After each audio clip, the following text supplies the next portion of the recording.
En toute vérité, 11h midi sur Sud Radio, Alexandre Devecchio. En toute vérité, chaque dimanche, entre 11h et midi sur Sud Radio, sécurité, économie numérique, immigration, écologie. Pendant 1 heure chaque semaine, nous débattons sans tabou des grands enjeux pour la France d'aujourd'hui et de demain. Cette semaine, nous avons le plaisir de recevoir le philosophe et écrivain Nathan Dever et l'économiste et essayiste Olivier Babot.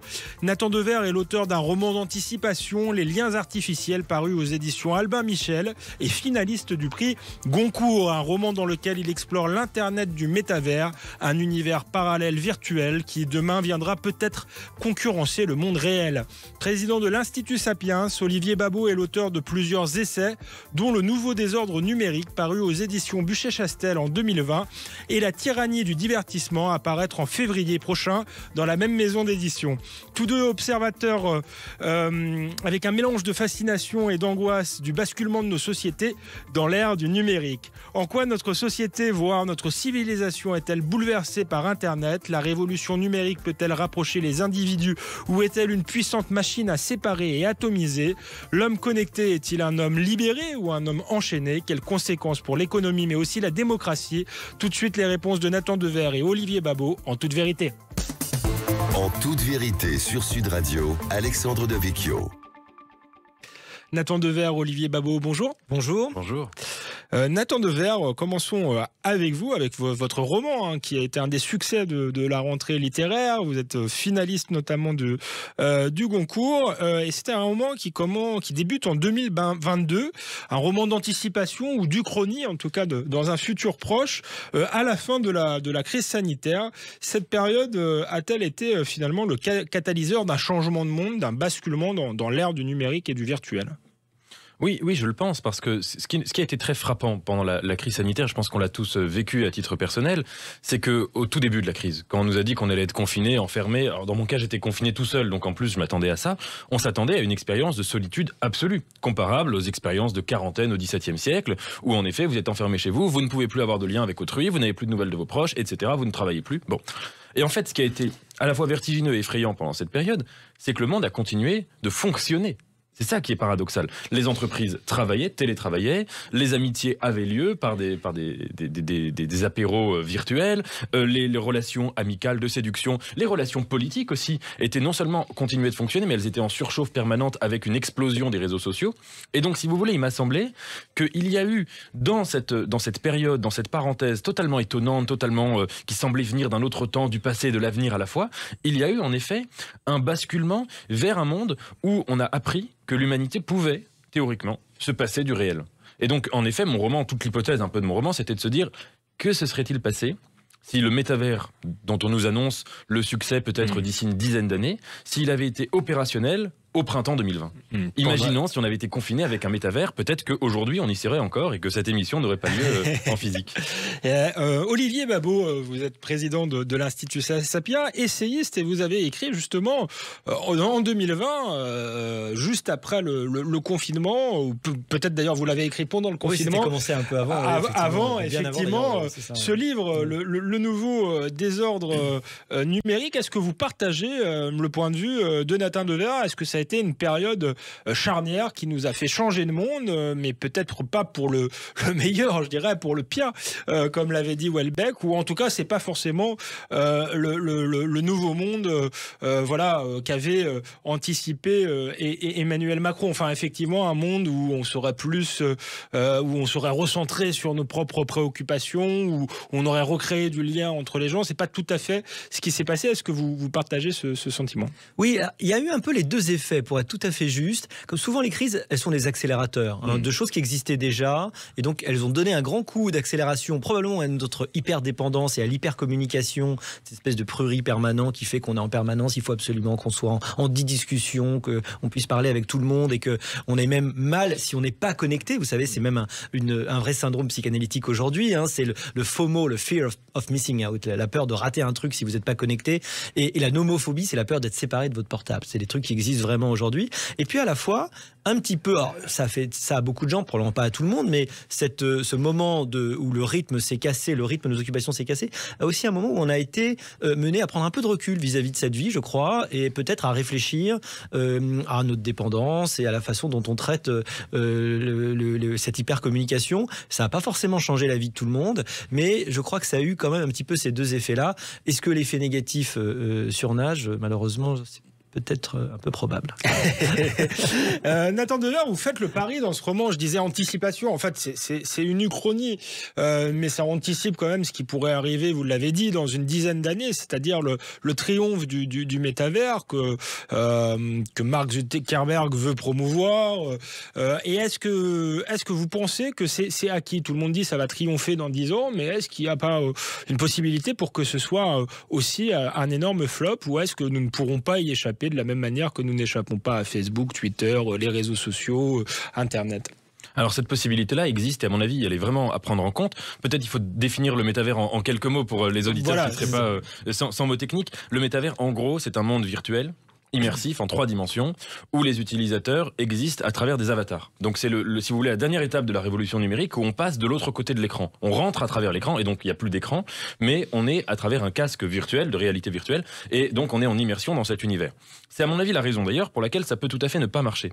C'est que je ne suis pas sûr que l'humanité soit capable d'accepter de vivre avec un casque. Si vous voulez, on a accepté le masque. Le masque, c'est ce que j'allais dire. Exactement. Mais est-ce qu'on accepterait le casque? Là, il y aurait, si vous voulez, un refus du visage. Deuxième chose qui est intéressante, c'est que Mark Zuckerberg, le triomphe de Facebook, en fait, Facebook, c'était une idée toute simple, même toute bête ou toute idiote au sens grec du terme. C'était de se dire, on va faire un trombinoscope initialement numérique. C'était tout simple. Le métavers, et c'est pour ça que ça a marché. C'est parce que c'était simple et c'était facile à expliquer aux gens. Inscris-toi sur Facebook, c'est l'équivalent d'un trombinoscope, mais voilà. Et le métavers, c'est tellement une idée sophistiquée, parce que si vous voulez, Mark Zuckerberg veut réunir, synthétiser toutes les nouvelles technologies de pointe qui existent déjà. C'est pour expliquer vraiment ce que c'est que le métavers, il faut prendre 1 heure pour discuter avec quelqu'un et pour le convaincre de s'y inscrire. Donc c'est pour ça que c'est pas sûr que ça fonctionne. Mais à mon avis, et d'ailleurs dans mon roman, c'est pas tellement la question que j'essaye de poser, c'est plutôt de se dire, est-ce que les conditions de possibilité du métavers sont là dans notre époque? Ça veut dire, est-ce que, à la limite que ça marche ou pas, c'est pas très important. Ce qui est intéressant, c'est de voir que notre époque est prête à aller vers le métavers. C'est-à-dire que peut-être que les liens entre les gens sont déjà rompus, pour des raisons qui n'ont rien à voir avec le numérique. Peut-être que les liens, par exemple, de désir sont rompus. Peut-être que les liens, la volonté de voyage, la volonté de déplacement physique, le rapport au monde ou à la mondéité est également en train de s'effriter, et que tout cela rend possible non pas seulement la victoire du métavers, mais en tout cas la projection dans cet imaginaire-là et dans cet idéal. Olivier Babot, on disait effectivement tout à l'heure que la période du Covid avait été une période, un catalyseur ou un accélérateur en quelque sorte. Est-ce que c'est vraiment le cas? Est-ce que ça a révélé finalement une société qui appréciait de s'extraire du monde, comme ça a été dit, ou finalement quand tout ça est retombé, ça a montré aussi une appétence des gens pour le contact humain? Et donc, est-ce que vous croyez, que les conditions sont vraiment réunies pour que nous basculions vraiment dans le virtuel d'ici 10 ans? Alors, je ne veux pas faire mon pessimiste, mais je ne sais plus quel est l'auteur qui disait la différence entre le pessimiste et le déçu, c'est que le déçu, il a des preuves. Et ben, je crois que malheureusement, on commence à avoir des preuves, pas de la nocivité, mais en tout cas des problèmes importants qui sont posés par la grande démission, par le numérique. C'est une conséquence collatérale de tout cela aussi? Oui, je pense vraiment qu'il y a une crise aujourd'hui du rapport, non seulement au travail, mais on n'aurait pas de crise du rapport au travail s'il n'y avait pas une crise du rapport à son existence, même au loisir et à son rapport à la vie. C'est vrai que le paradoxe, il est là depuis le début, hein, vous l'avez souligné, finalement, c'est plus on voyage, moins on voit, plus on communique, moins on est en lien. Et ce paradoxe, il fait qu'on est dans une sorte de fuite en avant, qui fait qu'aujourd'hui, les gens de l'Antiquité nous regarderaient et diraient qu'on est dans l'hubris le plus total, parce que regardez, que font les grands patrons d'Internet, enfin les grands patrons des grandes plateformes, ils essayent de supprimer les 3 dernières grandes frontières. La première frontière, c'est celle de la durée de la vie, hein, c'est Google et Sergey Brin. La deuxième frontière, c'est celle, évidemment, de l'espace, avec Musk, hein, qui essaye de nous amener sur Mars. Il dit la Terre c'est terminé, donc maintenant et voilà. Et puis la toute dernière, évidemment, c'est la frontière de la vie physique, avec le métavers aujourd'hui, qui est promis par Zuckerberg. Et ça, c'est un monde complètement nouveau, une sorte non seulement de terra incognita, mais de nouvel Éden, hein, rêvé. On va pouvoir tout faire en ligne. Et le fantasme qui fait penser qu'on pourra en ligne avoir, dans la troisième dimension, régler les problèmes qui aujourd'hui existent et sont rendus énormes dans le web à 2 dimensions, me paraît particulièrement dangereux. Eh bien voilà, on continue à en parler après une courte pause. Merci d'être avec nous, Olivier Babot et Nathan Dever sur Sud Radio. En toute vérité, en quoi le monde d'Internet, l'avènement d'Internet bouleverse-t-il notre société, voire notre civilisation? On répond à cette interrogation avec Nathan Dever et Olivier Babot après une courte pause. En toute vérité, 11h midi sur Sud Radio, Alexandre Devecchio. Nous sommes de retour sur Sud Radio, en toute vérité, avec Olivier Babot, président de l'Institut Sapiens, auteur de nombreux essais, dont cet essai paru en 2020 chez Buchet-Chastel, Le nouveau désordre numérique, et Nathan Dever, philosophe, écrivain, auteur d'un livre qui a fait beaucoup de bruit à la rentrée, Les liens artificiels, paru aux éditions Albin Michel et finaliste du prix Goncourt, un livre qui nous plongeait dans le métaverse. Et donc avec Nathan Dever et Olivier Babot ce matin, on s'intéresse effectivement au basculement de notre société dans l'ère du numérique. Et vous, dans votre livre Le nouveau désordre numérique, Olivier Babot, vous parlez carrément de bouleversement civilisationnel. Pourquoi vous dites cela? Mais je pense que c'est exactement ça. Alors, moi, j'admire la littérature et la science, et les arts, pardon, la science aussi, et les arts, parce que les arts traduisent en général l'ère du temps, et la littérature, très souvent, en particulier la fiction, voire la science-fiction, ne sont en fait qu'une forme d'anticipation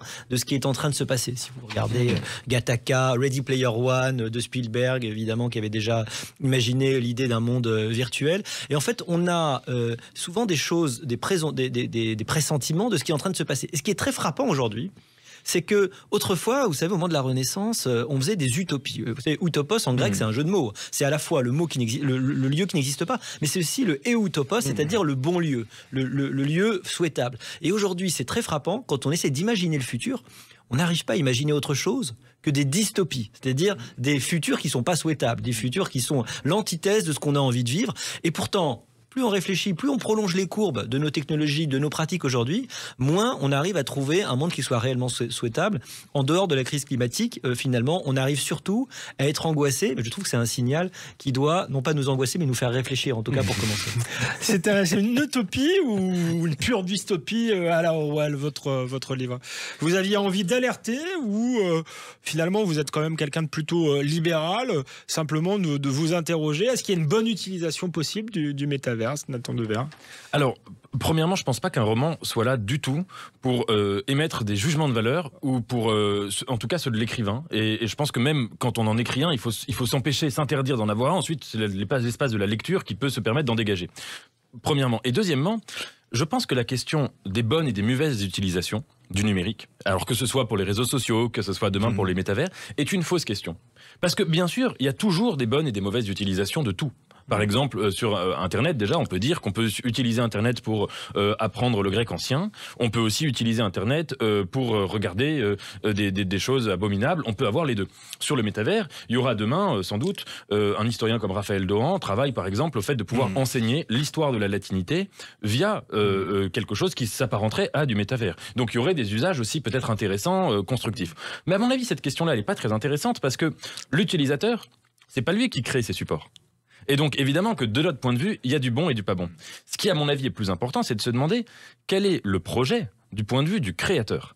Quelle est l'ambition de ces gens qui se sont dit on va créer quelque chose comme le métavers et dans le cas de Mark Zuckerberg, on va mettre en danger toute sa fortune ou la quasi-totalité de sa fortune et sa réputation sans sérieux pour ce projet-là. Et à mon avis, en effet, ce projet est un projet fondamentalement, même plus que utopique, c'est atopique. C'est la destruction de la spatialité. Si vous voulez, c'est quand même ça qui est en jeu. Et je pense que c'est la dernière étape de la mondialisation. La mondialisation, ça a été longtemps d'augmenter les liens physiques, de faire en sorte, si vous voulez, la mondialisation Club Med ou la mondialisation avion en low cost. C'est de dire, il faut que tout le monde puisse se déplacer un maximum. Et en fait, maintenant que les liens sont devenus numériques, et tendent à le devenir de plus en plus, la mondialisation, et le métavers l'incarnera, produit un effet d'enfermement, de confinement individuel. C'est-à-dire, c'est une mondialisation sans monde. C'est une mondialisation dont le sacrifié est le monde lui-même, puisque on peut, pour être mondialisé, ne plus sortir de son ici et maintenant et de sa propre finitude. Justement, Olivier Babot, effectivement, est-ce que c'est la phase avancée de la mondialisation ? Vous êtes vous aussi plutôt de sensibilité libérale et peut-être de ceux qui pensaient que le libre-échange allait rapprocher effectivement les individus, leur donner plus de liberté. Est-ce que finalement ce nouveau monde numérique qui se prépare, c'est un monde avec davantage de liberté, davantage de liens, ou c'est un monde où l'homme connecté est un homme enchaîné ? C'est un monde où plus que jamais, la différence entre les capacités humaines à choisir leur liberté et à avoir la discipline et la force de choisir d'être libre, ce qui est jamais très facile, cette différence apparaît et devient de plus en plus grande. Et c'est pour ça que les inégalités, malheureusement, plus on est libre, plus on est inégaux. Et pour avoir une égalité complète, il faut juste enlever complètement la liberté. Historiquement, ça marche assez bien. Et c'est ça qui est un peu inquiétant, parce que finalement, on se rend compte que la plupart du temps, le luxe d'aujourd'hui, c'est le luxe non plus... C'est paradoxal. Autrefois, le luxe, c'était d'avoir accès à la technologie. Aujourd'hui, le luxe, c'est d'être capable de s'en défaire. C'est-à-dire que c'est celui qui va avoir l'espace, d'ailleurs, capable d'aller on parlait de Mark Zuckerberg, où souvent les patrons des GAFAM sont plutôt déconnectés ou déconnectent leurs enfants. Ont une discipline de déconnexion. Alors, il y a pas mal de légendes sur le fait qu'ils sont dans les écoles où il n'y a absolument aucune tablette, mais l'idée, c'est qu'ils font très très attention à la façon dont ils les initient à la technologie, et ils font très attention à avoir une vie à côté. Et regardez, il y a un grand paradoxe sur l'espace, par exemple, puisqu'on parle du métavers. L'espace n'a jamais été aussi important que depuis qu'il y a Internet. C'est-à-dire qu'on voit que la concentration des gens dans les centres-villes, les gens qui en ont les moyens, sont prêts à payer de plus en plus cher pour être serrés entre semblables, pour que les enfants soient élevés entre semblables et pour qu'eux-mêmes vivent avec ceux qu'ils ont choisis. Et ça n'a jamais été aussi fort que depuis que, théoriquement, on peut être en lien avec tout le monde en permanence. En fait, c'est le retour de l'espace, ou même plutôt la permanence du problème de l'espace et de la coprésence physique, qui revient à travers les moyens de communication qui, semble-t-il, étaient là pour les rendre absolument anodins et permettre que tout le monde, n'est-ce pas, discute avec tout le monde, ce qui n'arrive pas. Olivier Babot nous disait, c'est un monde où il faut être finalement discipliné, être capable de se déconnecter. J'ai envie de vous interroger sur votre rapport personnel finalement à tout ça. Nathan Dever, est-ce que vous êtes accro ou pas aux réseaux sociaux en tant qu'écrivain, mais aussi essayiste, chroniqueur, moderne? Est-ce que c'est quelque chose que vous utilisez beaucoup? Bah écoutez, franchement, sur Facebook, Twitter, Instagram, je crois que c'est plutôt votre... Oui, j'utilise plutôt... déjà, je pense qu'une journée sans téléphone ou sans réseaux sociaux, c'est extrêmement difficile, même pour des relations de travail. Tout passe par là aujourd'hui. Alors, à titre personnel, moi, j'aime pas trop les réseaux sociaux où il y a du texte. Et notamment, ou du faux texte. C'est-à-dire que Twitter, j'ai très vite quitté parce que ce qui était insupportable, c'était, si vous voulez, cette saturation de fausses polémiques, d'insultes quotidiennes. On se réveille le matin, enfin moi, en tout cas, c'est l'effet que ça suscitait. On regarde un peu les news sur Twitter, en effet, pour préparer des chroniques, pour s'informer. Et ça suscite tout de suite des passions tristes, de colère, d'indignation. C'est vraiment le but de Twitter, j'ai l'impression. Et aussi de nous enfermer chacun dans notre vision du monde. Je vais suivre les pages qui sont d'accord avec moi. Et tous les matins, je vais avoir des gens qui vont me dire ce que je dois penser. Et je ne vais pas me confronter à une altérité, ou alors une altérité détestable. Moi, j'aime bien, à la limite, ce que j'aime bien dans Instagram, c'est qu'il y a des images, et que les images n'ont pas prétention de se substituer au débat. C'est pas un réseau qui a la prétention d'être une nouvelle agora. Twitter, c'est quand même ça qui est particulier, c'est que c'est une entreprise privée, que tout le monde, républicains, anti-républicains, gauche-droite, etc., dans tous les pays du monde, presque, en tout cas en Occident, considèrent comme l'agora. Imaginez si à Athènes, l'agora avait été détenue par un milliardaire et avait été une usine Afrique. C'est quand même paradoxal d'avoir confié l'espace de la démocratie par excellence ou du débat public à une entreprise américaine. Oui, mais on pourra vous rétorquer que c'est assez démocratique finalement que tout le monde puisse s'y exprimer et que ça a aussi des bons côtés. Moi, ce qui me surprend un peu, pour rentrer dans un débat un peu plus politique, c'est que tout le monde trouvait ça génial au moment des révolutions arabes, au moment où Obama était élu, on disait le premier président élu grâce aux réseaux sociaux, ça rapproche les gens, etc. Quand c'est Donald Trump, on trouve ça horrible. Est-ce qu'il n'y a pas un peu un deux poids, deux mesures? Est-ce que Elon Musk n'a pas finalement raison de conserver le côté égalitaire et démocratique des réseaux sociaux? Pour ma part, moi quand Elon Musk a racheté Twitter, j'ai dit qu'à mes yeux, ça allait être une aggravation de la chose. Mais ce que j'ai dit très clairement, c'est que je pense que c'est trop facile de dire qu'il y a eu Twitter qui était bien avant et que Twitter, ça devient catastrophique sous Elon Musk. Je pense que le vice était dans la matrice. Alors évidemment, encore une fois, il y a toujours des bonnes utilisations. Les révolutions arabes, aujourd'hui en Iran, etc. Il y a des choses formidables dans les réseaux sociaux, c'est évident. Mais ce que j'observe quand même, c'est que normalement, le débat public, c'est un lieu où on sort de soi-même, où on se confronte, d'abord on essaye de partager autant que faire se peut des faits en commun, et puis on vient dans le débat pour se bâtir une conception du monde. Or là, ici, les réseaux sociaux fonctionnent très souvent, en tout cas moi j'en ai très rarement vu, voire jamais, si vous voulez, une situation inverse, où on vient sur les réseaux sociaux pour avoir la confirmation d'une vision qui était déjà présupposée par nous-mêmes. Donc si vous voulez, il me semble que c'est le contraire d'un espace de débat et que c'est quelque chose qui crée de la séparation entre les gens en prétendant les réunir. Et à ce titre, moi, je pense que c'est pas Donald Trump qui a fait apparaître le problème de Twitter, ça existait bien avant. Effectivement, c'est peut-être un symptôme. Olivier Babot, on parlera de ça, de cette fracture numérique qui est au cœur de votre livre, mais je voulais vous interroger aussi sur votre rapport personnel aux réseaux sociaux. Je crois que vous avez essayé de vous déconnecter, de vous désintoxiquer pendant quelques mois, quelques semaines. Ça a duré combien de temps? Alors ça dure toujours. Je crois que c'est un travail à faire en permanence. C'est une dépendance très forte, mais je pense qu'on est beaucoup à partager. Ce sont les questions que je me pose tout le temps, en particulier parce que, comme beaucoup de gens, moi j'ai 3 enfants et ils sont de l'âge où ils commencent à être vers les écrans, et donc forcément je me pose cette question-là. Alors Twitter par exemple j'utilise beaucoup, mais en mode descendant. Par exemple je lis jamais les commentaires.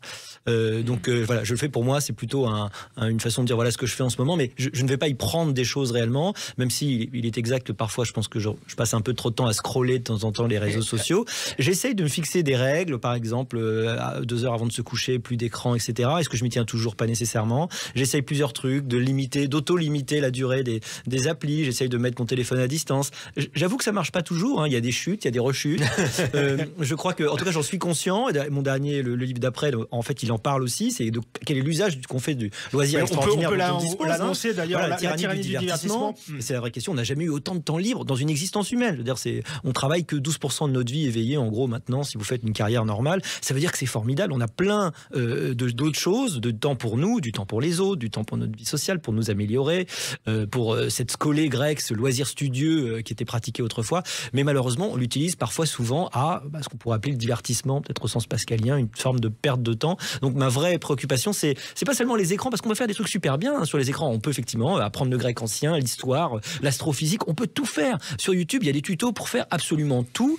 Malheureusement, il y a aussi le pire, et il y a la perte de temps, il y a le truc objectivement stupide, voire carrément méchant ou nuisible. Et donc c'est ça qu'il faut éviter. Voilà.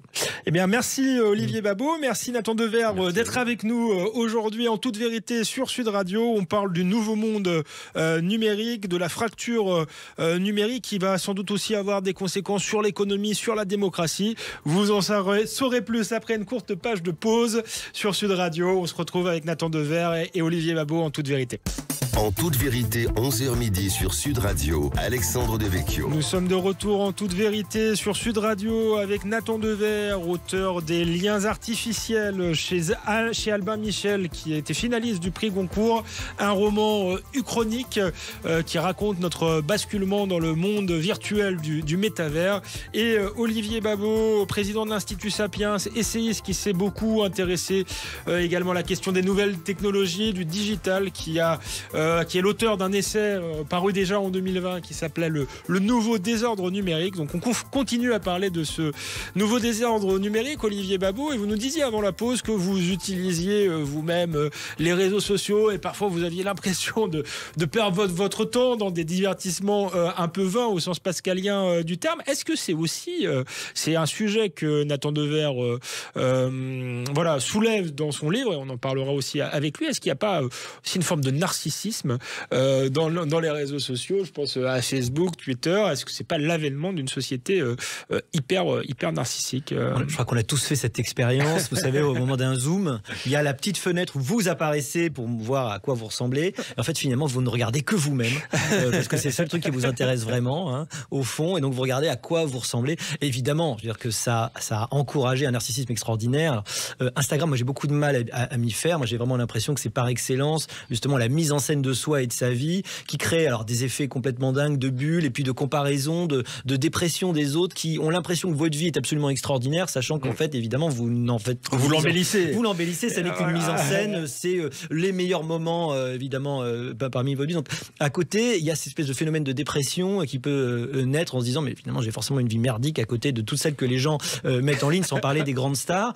Je trouve pas que ça fasse réellement du bien aux gens, nécessairement, et que ça les élève, paradoxalement. Ça peut avoir créer une sorte de phénomène d'écrasement. Ouais, on n'en sort pas de cette déception des réseaux sociaux qui devait effectivement permettre le consensus à chacun d'avoir une parole, une forme de modération, et puis changer d'opinion. On change pas d'opinion, il y a l'hystérie, et finalement on est tous enfermés dans des bulles cognitives qui font qu'on est de plus en plus... il y a du dissensus en réalité qui se crée à fur et à mesure qu'on communique plus. C'est quand même une très grande déception. Aujourd'hui, je vois pas comment on pourrait en sortir. Voilà. Ou alors il faudrait peut-être inventer de nouveaux réseaux sociaux fondés sur d'autres règles. C'est peut-être la structure de la matrice, comme vous le disiez, qui est fautive au départ. C'est au cœur de votre livre, la question du narcissisme. Et est-ce que vous-même, quand vous êtes sur Instagram, est-ce que vous guettez les likes, Nathan Dever Écoutez, soyez honnête. Oui, non, mais je les regarde, mais je passe pas ma journée, si vous voulez, à ça. Et je plaisante. Et oui, non, mais j'ai pas une activité très intense sur les réseaux, mais sur Narcisse, ce qui est intéressant, c'est que Narcisse, contrairement à l'adjectif narcissique, Narcisse, c'est un solitaire. C'est l'inventeur du selfie, en quelque sorte, parce que il tombe amoureux de son reflet. Mais c'est quelqu'un qui, malgré sa très grande beauté, refuse l'amour, les femmes les plus belles, refuse la société, puisqu'il vit en forêt, et refuse le lien avec autrui. C'est quelqu'un, on dit toujours qu'il aime son reflet. Mais pour aimer son reflet, il faut ne pas aimer son visage, ou avoir un problème avec son visage. Et c'est quelqu'un narcisse qui ne sait pas qu'il a un visage. Sinon, d'ailleurs, il ne pourrait pas tomber comme ça étonné par son reflet. Et si vous voulez peut-être que dans le narcissisme, quand on parle du narcissisme des réseaux sociaux, ce qui est problématique, ce n'est pas tellement l'amour de son reflet, qui est une passion qu'on peut tout à fait comprendre. On va pas aller à un rendez-vous amoureux sans être vérifié dans le miroir avant, si vous voulez.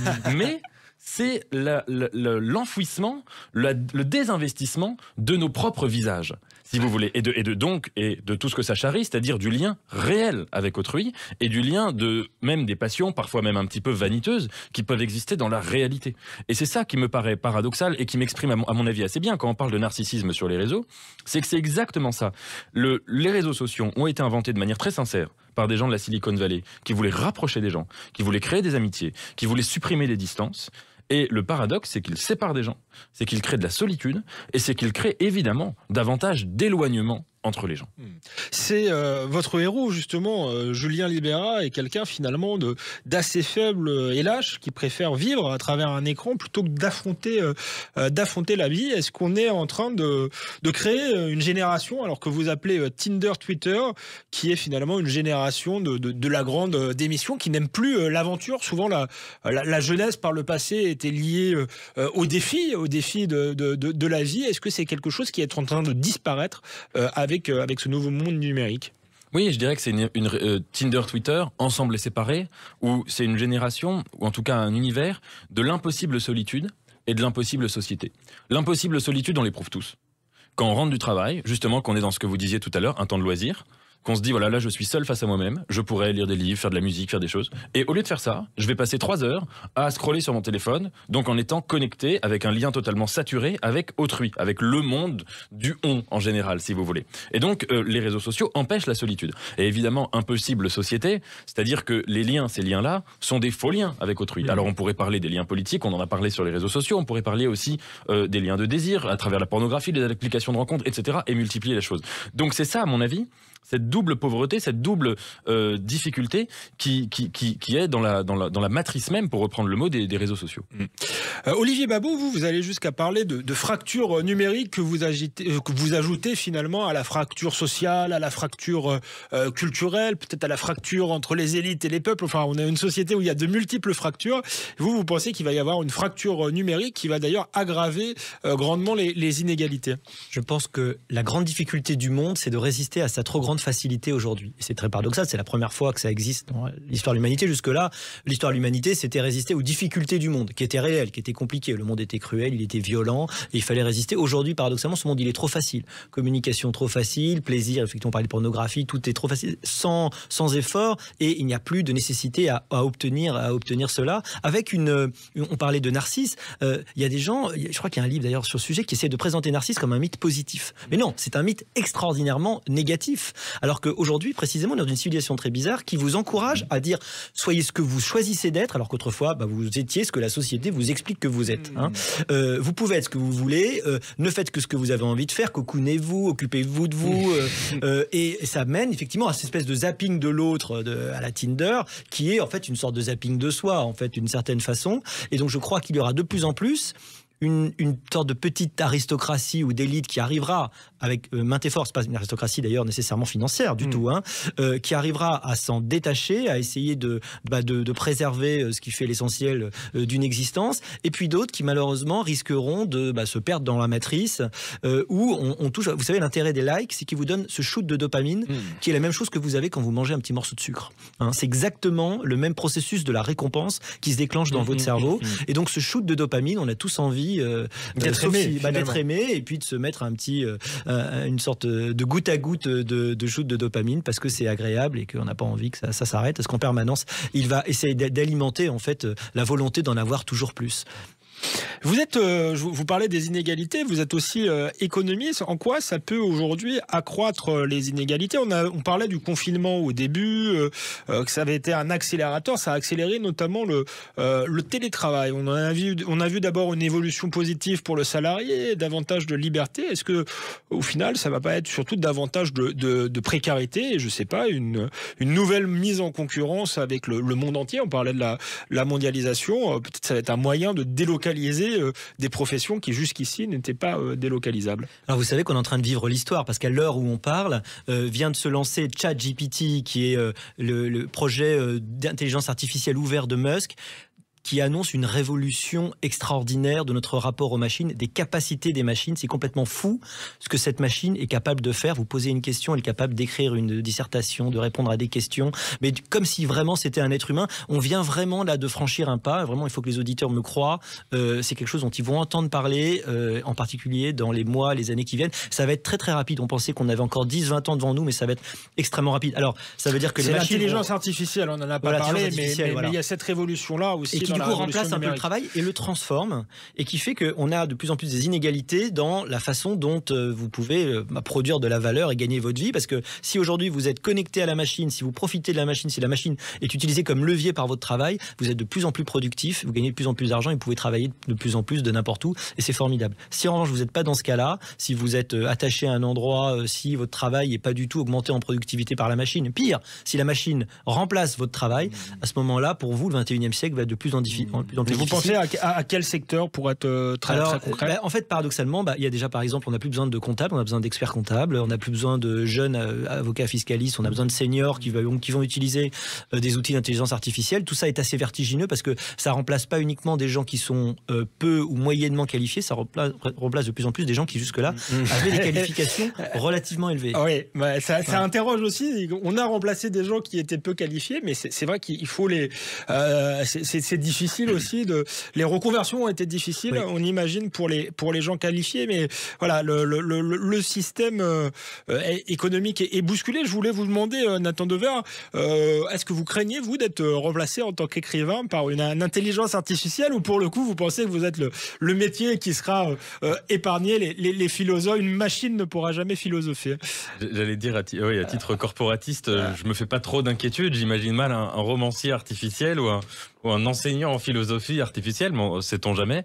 Non, je pense justement, c'est votre question, par-delà la boutade, là où elle soulève un point qui est très intéressant, c'est qu'il y a peut-être certains aspects dans le réel qui sont justement irréductibles. Et la littérature en fait partie. Alors c'est la distinction peut-être entre deux types d'intelligence, l'intelligence de la machine artificielle, aussi perfectionnée soit-elle, et la conscience humaine, qui peut être très pauvre, qui peut être une conscience ignorante, qui peut être une conscience sans mémoire, qui peut être une conscience lente, il y a ça dans notre esprit, mais qui a quelque chose que la machine n'aura jamais, C'est ce qu'en philosophie de l'esprit on appelle le hard problem, le problème difficile. C'est qu'il y a 2 types de conscience. Il y a la conscience fonctionnelle, celle où les États se succèdent les uns aux autres comme sur un algorithme ou un logiciel. Nous, on l'a, cette conscience. Quand je me dis j'ai faim, je vais manger quelque chose, c'est que j'ai cette conscience. Et il y a la conscience phénoménale, qui est quel est l'effet que ça me fait. Je bois du café, ça me fait un effet. La machine pourra toujours avoir de la conscience fonctionnelle, la conscience phénoménale, elle ne l'aura pas. Et la littérature en découle. Merci Nathan Dever, merci Olivier Babot. On poursuit la discussion après une courte pause. On va se demander aussi quelles seront les conséquences de ce nouveau désordre numérique sur la démocratie. On a longtemps dit que les réseaux sociaux, le numérique, c'était plus de démocratie. Est-ce que c'est finalement pas la porte ouverte à une forme de dictature numérique? On le voit dans certains pays comme la Chine. Vous nous en direz plus après une courte pause sur Sud Radio. En toute vérité, on se retrouve Nathan Dever, Olivier Babot. En toute vérité, 11h midi sur Sud Radio, Alexandre Devecchio. Nous sommes de retour en toute vérité sur Sud Radio avec Olivier Babot, président de l'Institut Sapiens, auteur de plusieurs essais sur le rôle des nouvelles technologies dans notre vie, notamment le nouveau désordre numérique, paru en 2020. Il y aura un nouvel opus en février prochain, La tyrannie du divertissement. Ce sera chez Buchet-Chastel. Et puis Nathan Dever, philosophe, écrivain, auteur des Liens artificiels, paru à la rentrée chez Albin Michel, qui figurait sur la liste du Goncourt et du Goncourt des lycéens, et qui aborde aussi cette question du basculement dans le monde virtuel.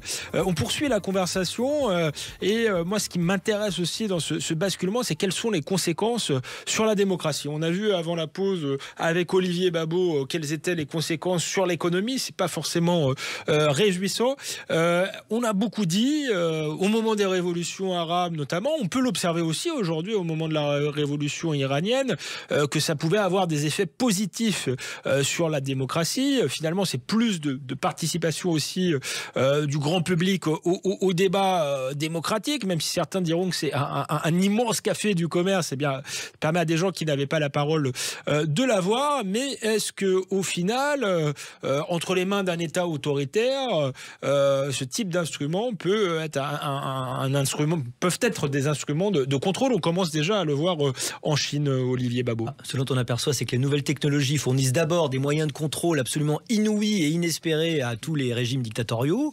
Mao, Pol Pot, Hitler et compagnie n'auraient jamais rêvé à voir aujourd'hui ces technologies d'identification, de reconnaissance faciale, de notation sociale qui peuvent être mises en place et qui permettent de contrôler. La chance des Iraniens et des Iraniennes, surtout aujourd'hui, qui protestent, c'est qu'heureusement, il y a peu de techno, heureusement, mais enfin, s'il y avait plein de caméras dans les rues, malheureusement, ça ferait belle lurette qu'il y aurait plus de protestations. Et dans un deuxième temps, si on regarde les vieilles démocraties comme les nôtres à côté, cette explosion de capacités communicationnelles, elle est en réalité terrible, elle est en train de tuer les démocraties tout simplement. D'ailleurs, regardez les résultats des élections, il n'y a jamais eu autant d'élections de populistes un peu partout. C'est probablement la conséquence de cette espèce de désordre numérique dont j'ai parlé dans le bouquin, beaucoup d'autres en parlent, mais vous avez des effets de meute, vous avez des effets de bulle cognitive qui fait qu'on va être, évidemment, on ne va pas jamais changer d'avis, au contraire, on va regarder que les gens qui vont être complètement de votre avis, donc vous allez vous cristalliser dans votre avis et vous hystériser. Ce sont les points de vue les plus extrêmes qui vont porter. Un sondage de 2017 montrait quand même que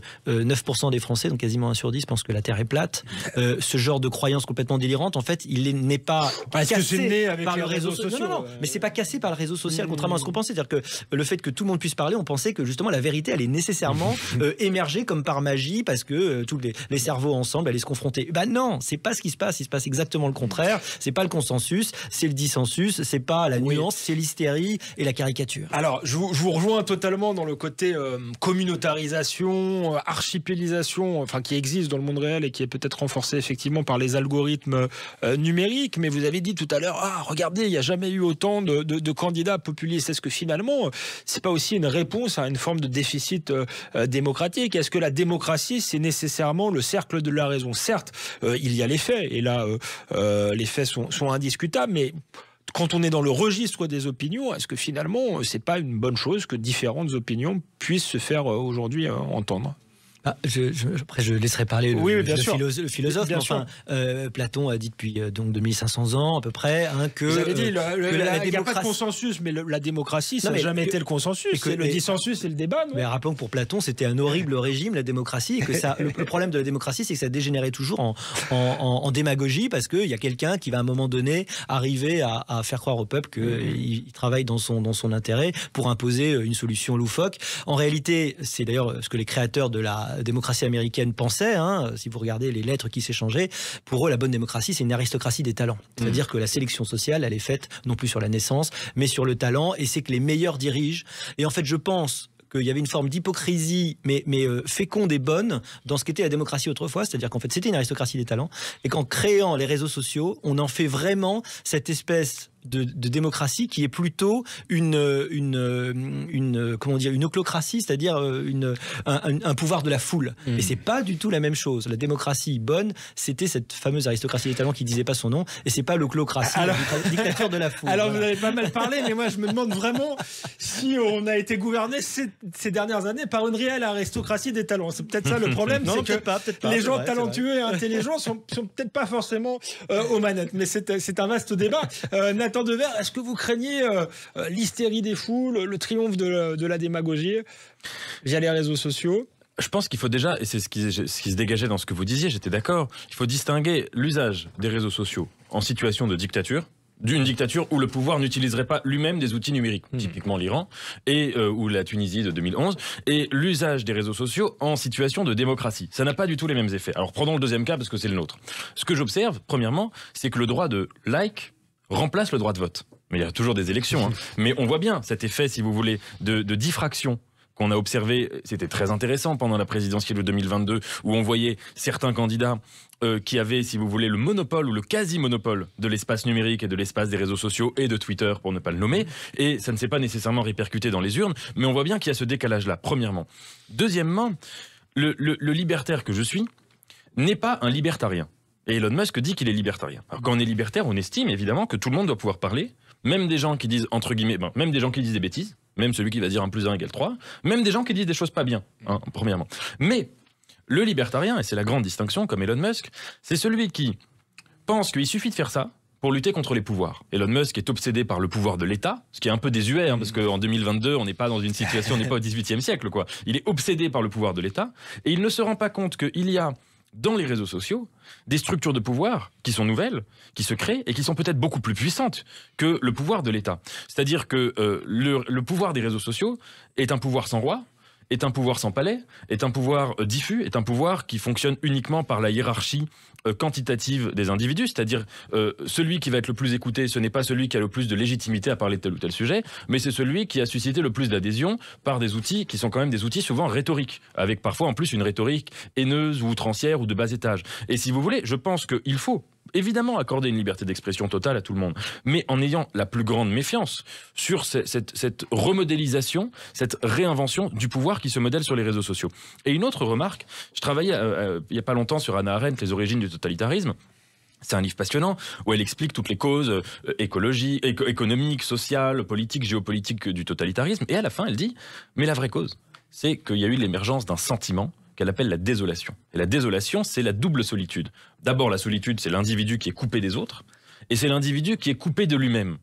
Et il me semble quand même que par rapport à ce qu'on disait tout à l'heure, cette manière dont on ne peut plus être solitaire et on ne peut pas être solidaire, ni solidaire sur les réseaux sociaux, alors on n'est pas tout à fait dans la désolation des années 20 ou des années 30, mais on est dans un sentiment qui s'en rapproche ou en tout cas qui peut être analogue. Et qu'à partir de là, la diffusion de ce sentiment qu'on observe par exemple chez les incels aux États-Unis, sur lesquels Trump a quand même, en tout cas le discours de Trump a exercé une séduction énorme chez ces gens-là. Et ce sont des gens qui sont coupés du monde social, qui sont coupés d'eux-mêmes, qui sont coupés de leur conscience et qui se sentent vidés, totalement esselés.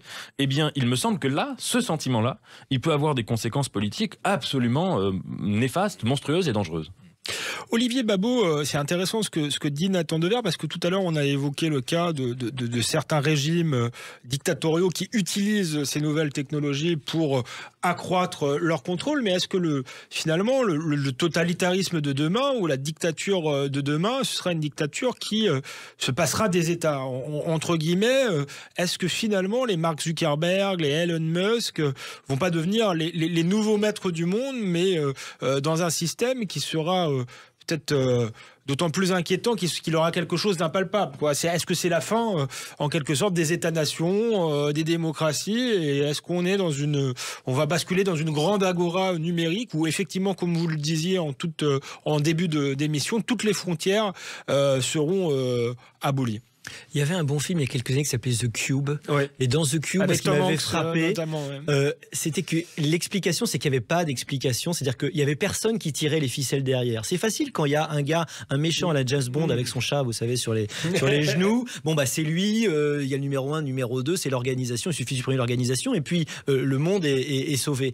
Et en fait, ce qui est frappant dans le monde qui est en train d'émerger, c'est qu'il n'y a pas de malfaisants. Il y a plein de gens qui essayent de faire des choses, qui courent leurs propres intérêts. C'est plutôt des structures qui se mettent en place naturellement et qui, se cristallisant, sont des structures effectivement qui ont des effets de domination, d'oppression, liberticide. Et c'est ça qui est le plus troublant, parce que du coup, c'est qu'on ne sait pas quel palais aller attaquer. On ne sait pas où est le pouvoir aujourd'hui. En 1936, il y avait eu une fameuse émeute qui avait été réprouvée, je crois, vers le palais Bourbon. Aujourd'hui, je ne sais pas où les émeutes iraient, en fait. Parce qu'il est où le pouvoir? C'est même pas vraiment à la bourse. Il a été dématérialisé et surtout, il n'y a plus d'endroit physique parce qu'il est extrêmement diffus. Et qui dit pouvoir diffus dit qu'on a de moins en moins de capacité à le changer. En fait, ce qui m'inquiète, moi, dans le monde, parce que je ne suis pas libertarien non plus, mais libéral, ce qui m'inquiète, c'est qu'on n'a plus la capacité à faire des révolutions, c'est-à-dire à transgresser. Un monde du contrôle total et un monde transparent, c'est un monde où on ne peut plus transgresser. Et la transgression, elle est nécessaire pour la capacité à révolutionner. Un monde sans révolution, c'est un monde très inquiétant. Alors, on touche presque à la fin de cette émission. Un mot de conclusion, Nathan Devers. Ensuite, je demanderai à Olivier Babot, est-ce qu'on peut démanteler finalement tout ça? Est-ce que c'est pas la bonne réaction politique? Est-ce que c'est pas le démantèlement, mais juste de manière très courte? Oui, votre personnage Adrien Sterner s'inspire de Mark Zuckerberg. Est-ce que ça va être la figure majeure du 21e siècle finalement, d'un 21e siècle sans révolution peut-être? Oui, sans doute. Et alors, est-ce qu'on peut démanteler tout cela? La fin de mon personnage l'illustre, je ne vais pas la dire, mais il faut défendre le réel. Et le réel, on n'en a pas parlé, mais quand on parle du virtuel, le réel, c'est le contraire. Et le réel, me semble-t-il, c'est ce qui ne nous conforte pas. C'est ce qui ne va pas ce qui ne nous caresse pas dans le sens du poil. Ce qui parfois résiste à nos choix. Ce qui parfois est sale. Ce qui parfois va contre notre volonté. Et c'est ça qu'il faut défendre. Merci Nathan Devers. Olivier Babot, vous avez 30 secondes pour nous dire est-ce qu'il faut démanteler ou est-ce que le libéral que vous restez veut réguler ces instruments, ces nouveaux instruments? Il faut réguler, c'est sûr, mais moi je compte beaucoup plus sur la force de la concurrence et de l'émergence. La caractéristique de notre monde, c'est que les évolutions, les puissances se gagnent très très vite, mais elles peuvent aussi se perdre extrêmement vite. Regardez, tout ce que fait Zuckerberg, c'est parce qu'il a très peur justement que son business soit en train de devenir ringard. C'est pour ça qu'il est en train de complètement basculer vers l'espoir de la 3D pour lui redonner un surcroît de croissance. Eh bien, on verra ça dans les années à venir. Merci pour cette émission tournée vers le futur. C'était passionnant. Merci Olivier Babot. Merci Nathan Devers. On se retrouve la semaine prochaine pour un nouveau numéro de Dans toute vérité. Je vous laisse tout de suite avec les informations. En toute vérité sur Sud Radio, Alexandre Devecchio.